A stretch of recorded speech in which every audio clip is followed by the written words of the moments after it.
don't come again for this our entertainment segment. I beg, if you never subscribe to our YouTube channel, make una dey run now, go subscribe. And if you don't subscribe, don't forget to turn on that bell, make you dey receive get update from us. So this will not be say them, you dey see am for yourself. Tell person wait till another person say something dey sup for this our news channel. Now here we dey carry get updates they come. So then I want to talk about this guy where they call Trinity guy. This guy they do prank, they do expensive, not be just small prank, they do expensive prank. But as they do the prank, I say they dash people money.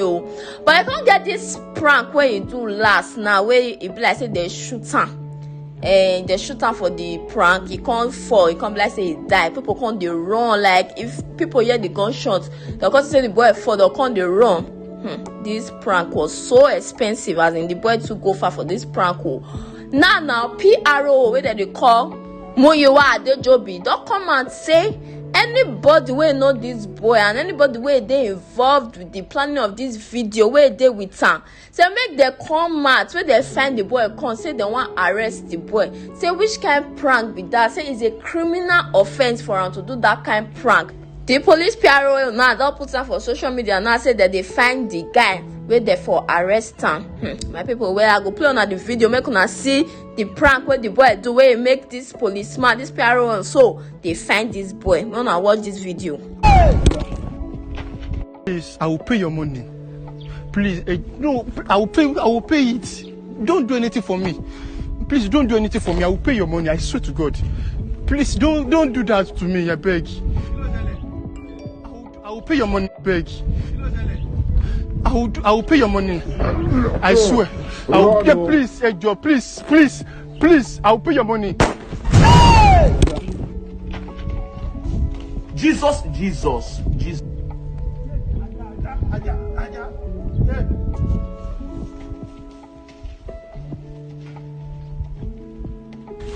Yeah.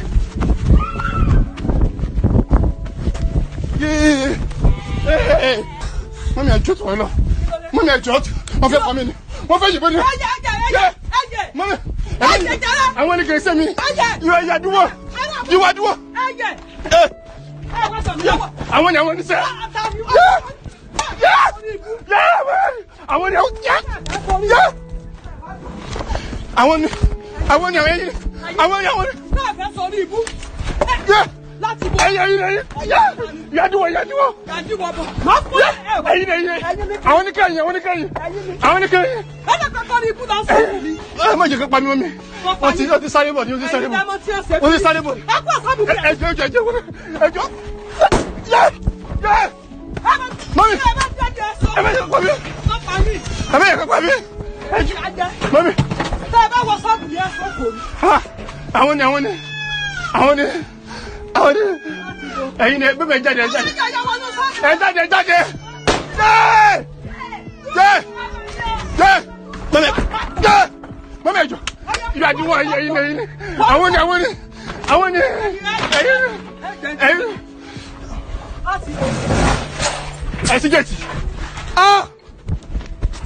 Please, I will pay your money. Just give me some time. I know I don't owe you like this before. Just give me some time. I will give you a job. A job to the job. I will pay. Don't do this to me, please. If you kill me, how can I pay you? Please don't do that. I beg. A job, please.